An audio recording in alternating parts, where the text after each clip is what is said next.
There are approximately 15 million hunters in the U.S. alone. Many of these would consider their style to be off-grid. In today's society with constant sprawling of urban growth, boundaries have changed. Off-grid has changed. Today we travel to Bonners Ferry, Idaho to visit Travis Schneider, the creator of Stuck in the Rut video series. We're here also to check out his super successful construction company. Not only does this guy lay down some serious wood, but is the ultimate bone collector. He is our next target to crash his party and get an inside look of his off-grid taste. From thousands of requests, we've handpicked individual hunters to invade their personal space and to find out how they get off-grid. Are these guys truly badasses? In order to do this right, we pulled in someone who really knows. Meet host Tim Burnett. This guy eats beer for breakfast. Tim has made a career out of hunting alone. This guy sleeps more nights on the ground than most people do on their own bed. Known for hunting and fishing alone, many consider Tim to be OG solo hunter. And I'm Mark Bellasteri, a comic, TV personality, and a jiu-jitsu fighter from New York. I've been producing TV for over 6 years. Many like to say that I'm a wild jokester, and I guess you could say I like the lighter side of things. Together, we hit the road to see what defines an off-grid hunter. But there's a catch. It's not going to be easy. We're going to jump into their shoes for the day and get an inside look of their different backwoods city lives. We are here to see if they really are an off-grid hunter.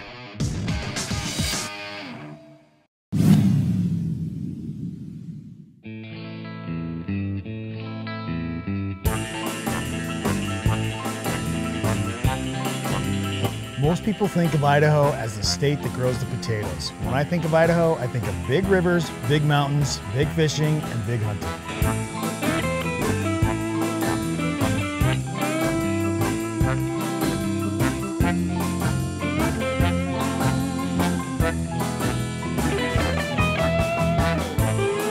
So far, this off-grid project seems more like a work project for me, because everywhere I go, somebody has something for me to do, or we're just catching somebody at work, like catching you here. And so it seems like I'm having to do more work than I do when I'm at home. Yeah? We're here today with Travis Schneider, Stuck in the Rut. Travis is a home builder and also a hunter. That's right.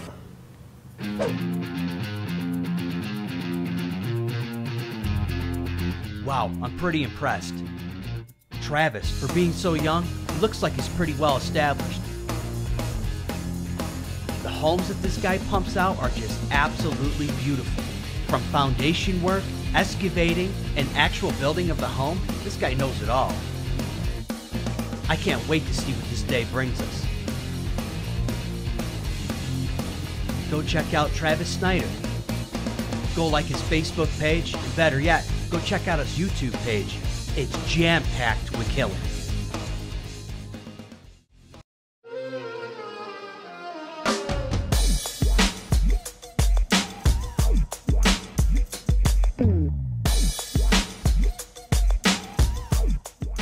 So this is a custom home we just got done building about a year ago. It was a 2-year project. And in that project, he allowed us to build and design engineer this one-of-a-kind staircase. He wanted us to come up with something crazy and original, so. You know, it was kind of fun to get into the construction scene a little bit and throw some lumber around, and that custom home that Travis built was amazing. But I didn't come here to pound nails. I came here to see how Travis Schneider gets off-grid and to learn more about Stuck in the Rut.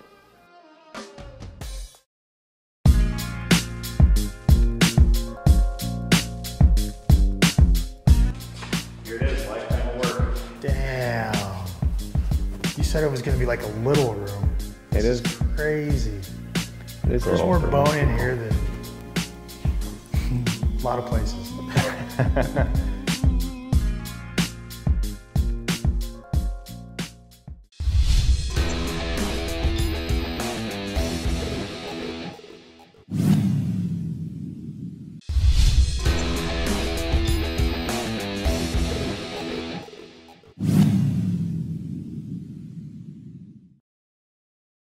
Travis, you're a young guy, but you've got a pretty impressive resume. Obviously, you know, we want everybody to know that this isn't all you, all your stuff. You've got your brother and your dad and your sister, and yep. You know, one brother or two brothers?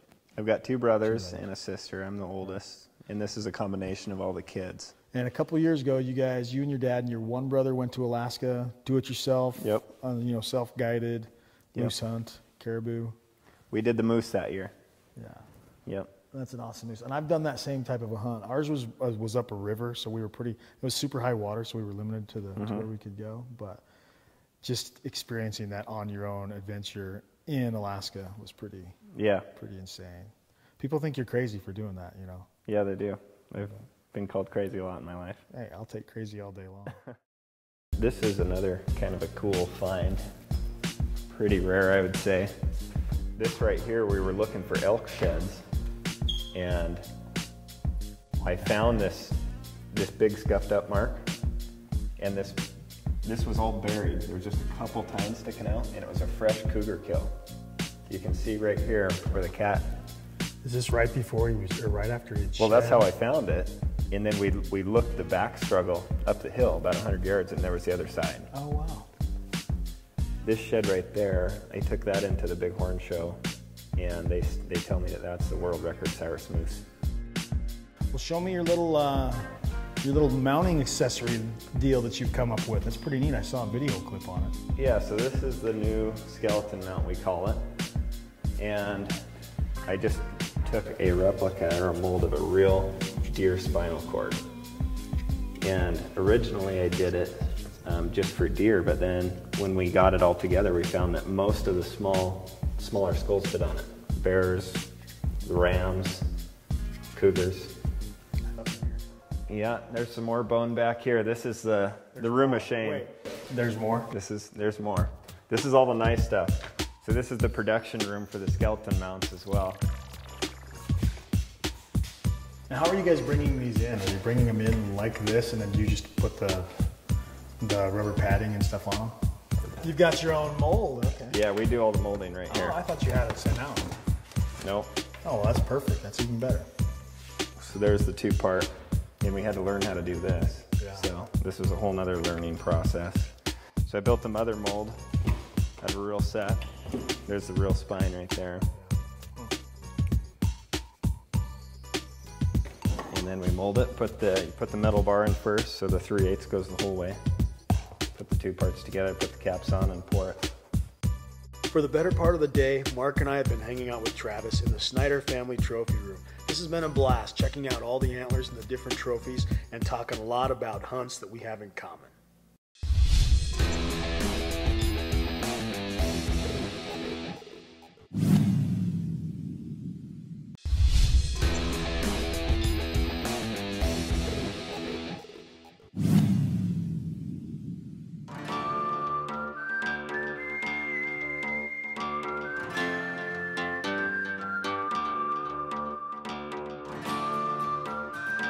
First trip to Alaska when you guys did your moose hunt? I had been one other time for a moose, but yeah, I wanted to, you know, I don't know how to say it, but just say it how it is. I wanted to take my dad to Alaska before he was too old to do it. Yeah. So we were, yeah, I know I had to talk him into taking off work and all that. And did you make him pay for it? No. I would have. No, we all split it. Okay. Me, my brother, and dad all split the costs and took off work together. And I was working on that big house we looked at earlier today, so took off 2 weeks, went and did the hunt, and we worked really hard for it.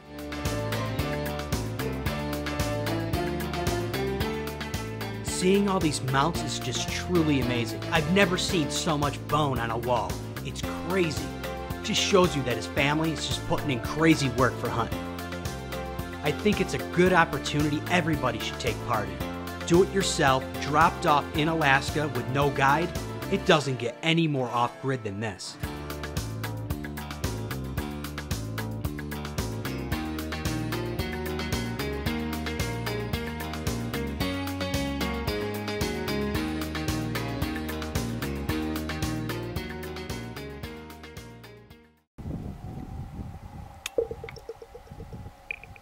Oh.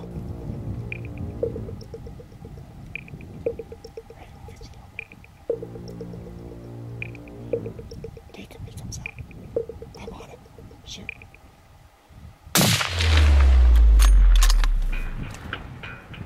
That's a big moose. That's big. You see his horn right there? Yeah, I see his horn. Got it.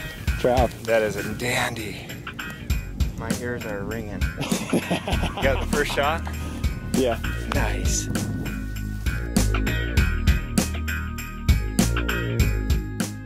But we're able to successfully get all three, and that was the first. You got 3 moose on one trip. Yeah, There was 3 of you guys there. No guys, and you killed 3 moose. Yep. How many pounds of meat is 3 moose? I don't know. How many pounds it is. I don't know. Because in Alaska, you have to pack out the bone. It has to be meat on bone. So you're talking about, you're 2,400, 2,500 pounds of stuff to pack out. Or more, 3,000. Because of the head and cape and all the horns and everything, you're 3,000 pounds.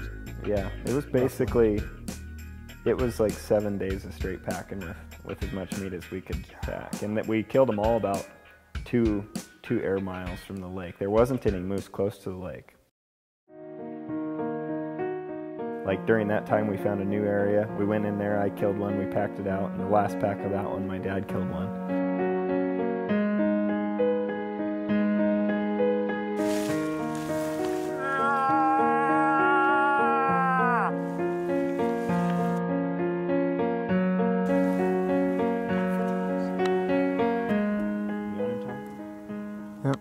Take him.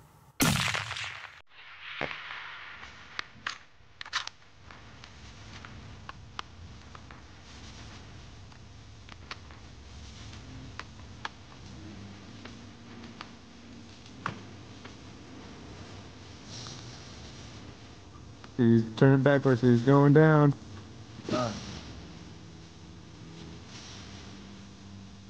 Dun dun dun. Good shot, Dad. We'll take him, boys. 3 moose. Not the biggest in the West. No, I think he's gonna surprise you. He's got a big wave in his pan.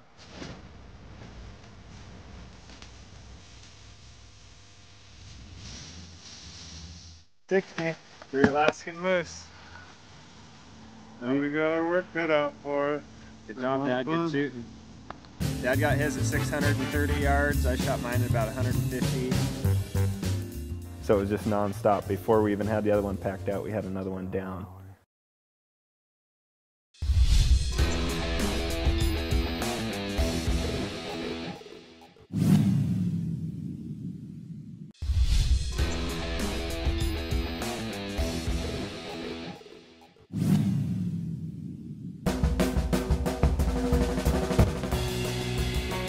I had already been, it was my dad and Tom's first time, and I had already been up there and killed one before, so I was kind of looking for a bigger nothing.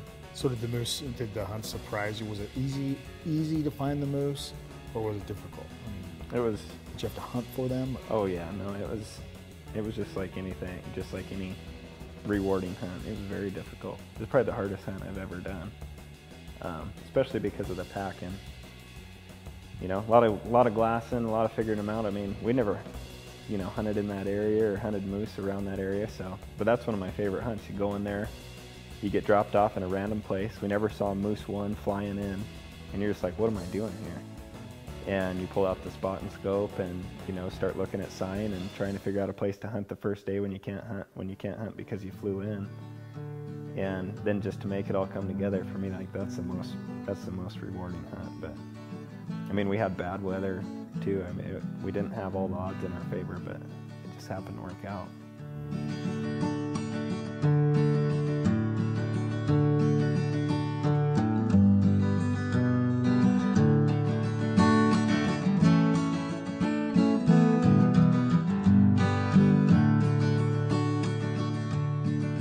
Something left me, or did I leave something behind? Doesn't feel like it matters either way.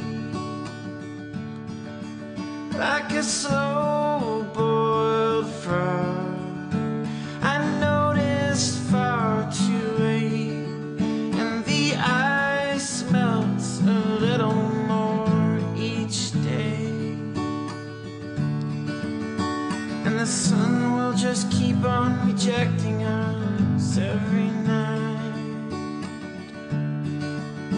And like well-trained tigers, we go leaping through the fire.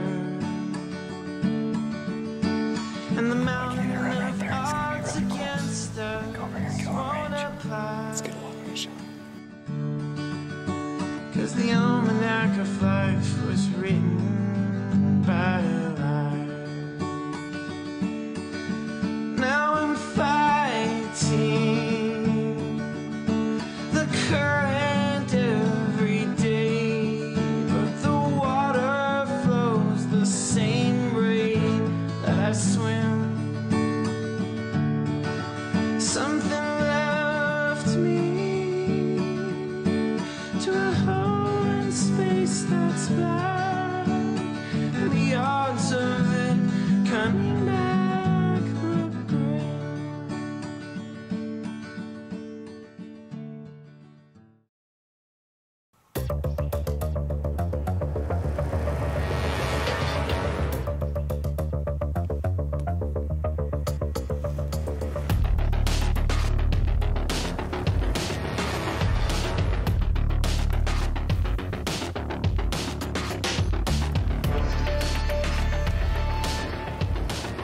Dial for 4 minutes.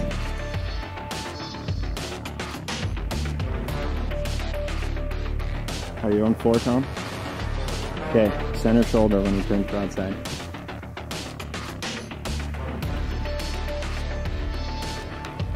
Whoa! Whoa! Whoa! Whoa! Whoa! Whoa! Whoa! Whoa! Whoa! There's your shot, Tom. Get him again.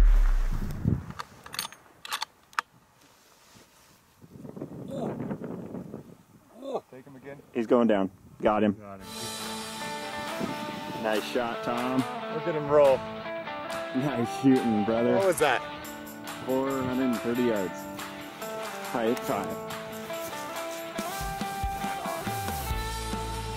Nice shooting, brother. He was getting away. I thought he was too. Oh my gosh, I thought he was wrong. I just ranged way ahead of him for you. Right when he got there. Good job there, buddy. Is it stressful or what? Oh my gosh. How long have we been in Alaska?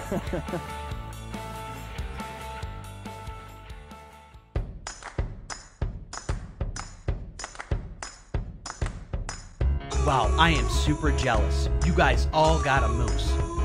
Do it yourself, pack in, way off grid, in the middle of Alaska. It's times like these when you get to spend time out in the wilderness to capture all these memorable moments on tape. Well done, boys.